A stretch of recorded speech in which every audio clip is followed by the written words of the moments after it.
Ah, ahoy! Now I know what you're thinking. Soblev, what are you doing? Modern Warfare? Black Ops 6 just came out. Why aren't you playing that? Well, it's called catching up.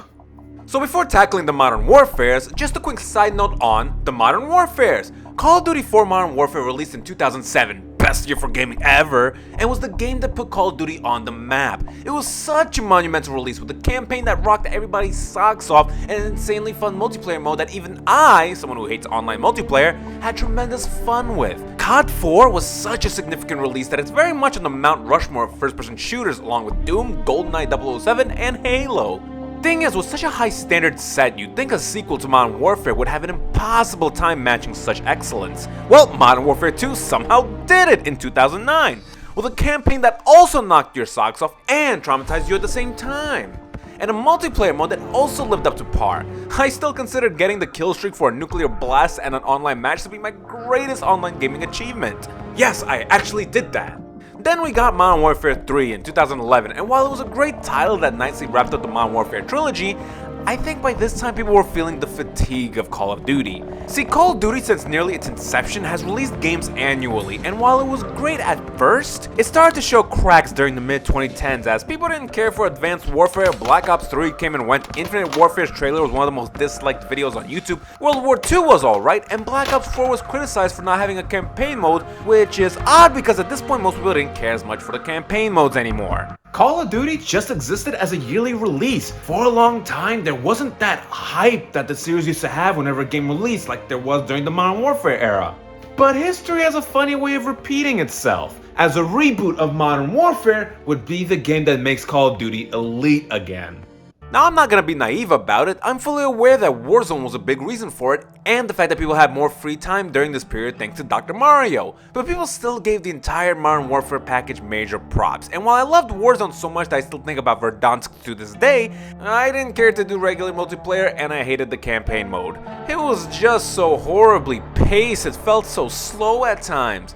The campaign rarely puts you in a guns blazing, bullets everywhere, intense battlefield scenario, and would oftentimes have you moving around doing slow story missions that would be rocking my socks back on.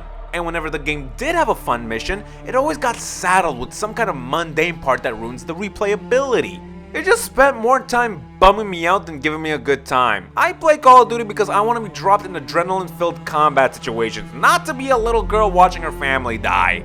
Yes, in a game titled Modern Warfare, I was begging for the warfare! But anyway, as much as I hated the Modern Warfare campaign, it didn't stop me from getting Black Ops Cold War or Vanguard, and I really liked those campaigns. I didn't get Modern Warfare 2 or 3 when they released, and it wasn't due to a lack of interest, I was just waiting for them to get cheaper. Excuse me, but I'm not ready to dish out $70 for a game that's gonna come out every year. And remember, I play Call of Duty for the campaigns, not the multiplayer. So that is what I'm also gonna be tackling today.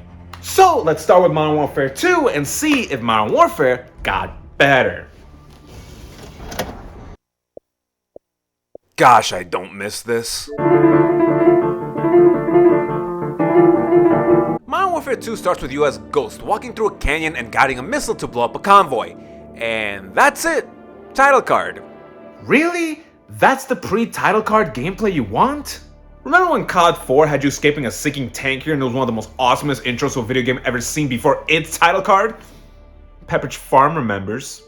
Our second mission was actually a nice blend of special ops house raiding and full-on open field combat. Then the next mission has us swimming in water, stealthily taking out guards on a dock, and it's fine.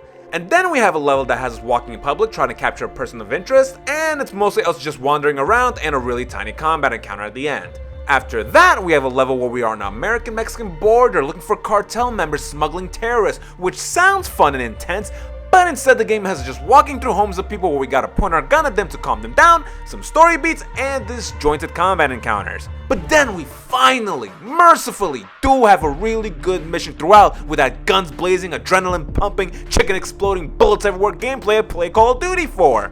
Okay, I'm finally meshing with what Modern Warfare 2 is throwing at me. It stumbled a bit, but let's see if this is where the campaign starts to kick off. And then it gives us an AC-130 mission. You know, if you ask people what the worst part of Call of Duty 4 was, the answer will always unanimously be the AC-130 mission. So let's bring it back, says Infinity Ward. It's just as much of a snooze fest as it was back in 2007. But anyway, that's the first 2 hours of Modern Warfare 2, and the point I'm trying to make is how terrible the pacing is. Now I get it, the game is trying to tell a story, but the previous Modern Warfare told a story too, and it didn't have to ruin the pacing of the gameplay.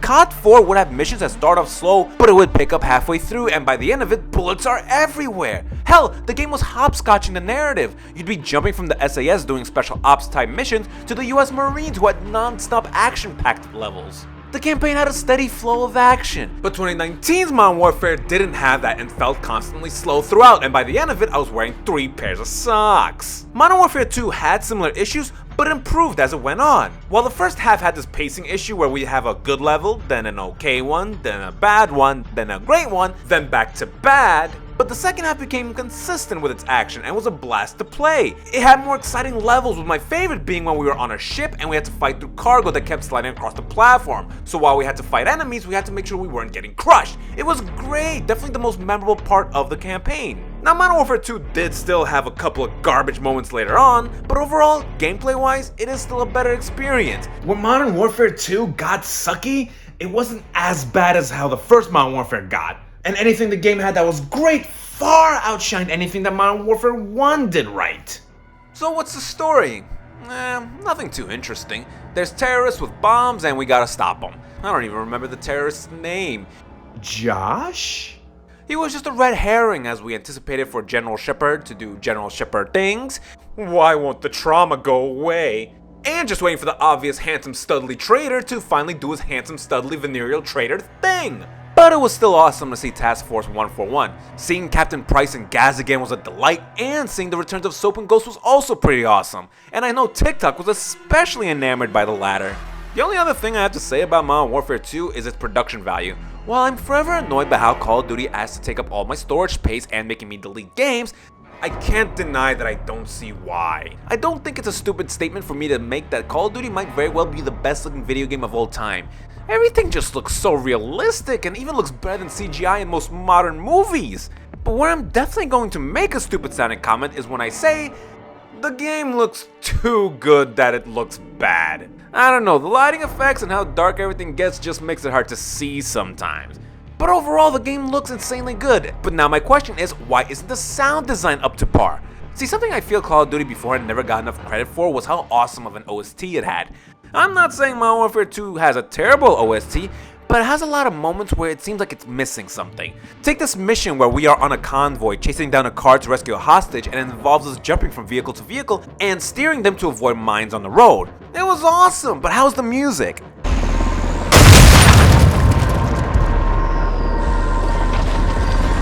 You see what I mean? It's missing that little extra something, like when your pineapple slices are missing blue cheese. What the hell are you doing?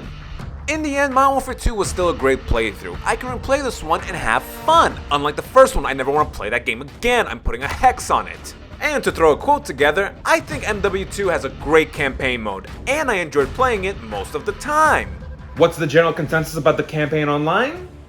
I think it's generally positive. Naturally, not a lot of people played it. If Xbox achievements are anything to go by, only 6% of people finished it, and that's crazy. I would like to personally thank all the people who put so much hard work into making this campaign that only a few tiny percent of people would end up playing.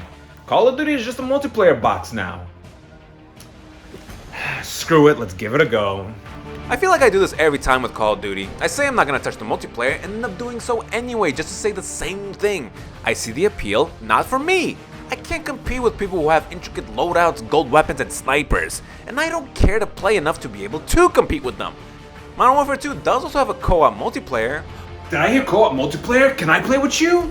Oh, I'm sorry, Velbos, I don't have a second controller. You have a controller right next to you.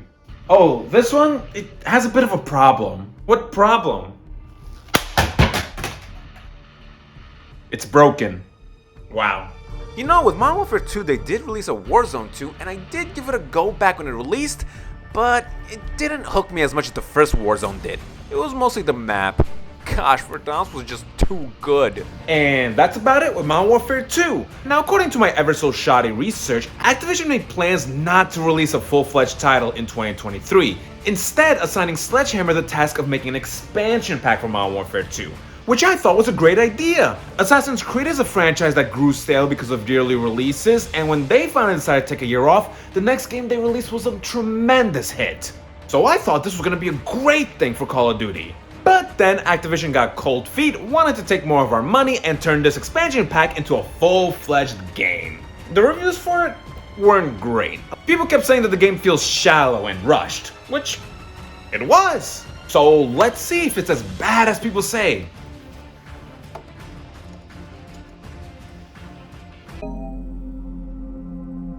Every time! Modern Warfare 3 starts with us breaking into a gulag, and it was a solid intro level. Good action, fun cinematic moments, much better than the intro from the last game. At the end of it all, we ended up freeing Vladimir Makarov, who was the big final villain in the OG trilogy, and it's good to see him back in the series. It means I have a villain to actually care about. And then we reached the second mission of the campaign, and then I saw something happen that I never thought I would see happen. They turned Call of Duty into an open world! Kinda. Half the missions in Modern Warfare 3 are open combat missions, which means that we are given a big map to openly roam and to knock out certain objectives, find and collect items, and fight off enemies crawling everywhere. The best way I can describe these are, say Warzone developed a campaign. I mean, literally, you oftentimes parachute in, find chests containing items, look for loadout drops, find a self-revive kit that you can use, we can operate vehicles we see laying around, and considering the game's plot revolved around chemical weapons, we also had gas to avoid. This is where a lot of people say the campaign felt thrown together, or shallow. Instead of giving us story-driven, carefully crafted levels, they kinda just gave us a special ops mode. I won't deny that while playing it, it did cross my mind a lot how everything just feels like something that was thrown together, but I also can't deny how much fun I had when playing it. I swear, I'm not sitting here purposely trying to be different or demure, as people say these days. I'm not hating on things people love or loving what people hate to diverge from the general consensus. I was ready to hate on Modern Warfare 3, but I can't because I actually really liked playing these levels. When you got thrown into these open combat missions, you are most of the time alone and dictating your own adventure. Before with other Modern Warfares, I feel like I'm always just following the NPCs. Here though, I'm given objectives and I'm allowed to handle them in whatever order I want or see fit. And I get to choose how I want to approach them. Do I want to go stealthy? Do I want to go guns blazing and try to take on this entire base by myself? I get to decide and not be forced to slowly walk behind others on a stairwell. It's a lot of fun. MW3 throws so many enemies at you too, so if you want to have the fun guns blazing Warzone, you can have it. Aren't you the guy that hates when games become open worlds? There's always an exception. And the thing is, Modern Warfare 3 didn't just have its campaign filled with these missions, it had classic style missions breaking them up too, so the game was actually really nicely paced. Even when we had an undercover spy mission where we were on an enemy base and had to navigate it without getting caught, it wasn't as bad as previous ones because it just lasted 5 minutes. It even had an AC-130 mission and it had the best version of it because it didn't drag at all.